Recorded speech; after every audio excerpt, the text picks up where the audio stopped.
నమస్తే అండి. నా పేరు హరీష్. నేను ఏలూరు జిల్లా బుట్టాయిగూడెం మండలం సూర్పర్గూడెం గ్రామంలో ఉన్న గోదావరి డ్రాగన్ ఫార్మ్స్ నుంచి మాట్లాడుతున్నా.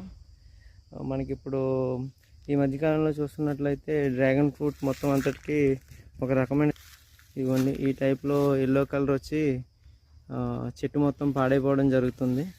మాకు కూడా అక్కడక్కడ వచ్చింది. లాస్ట్ ఇయర్ బాగుంది. మేము అది మొత్తం ట్రిమ్ చేసాం.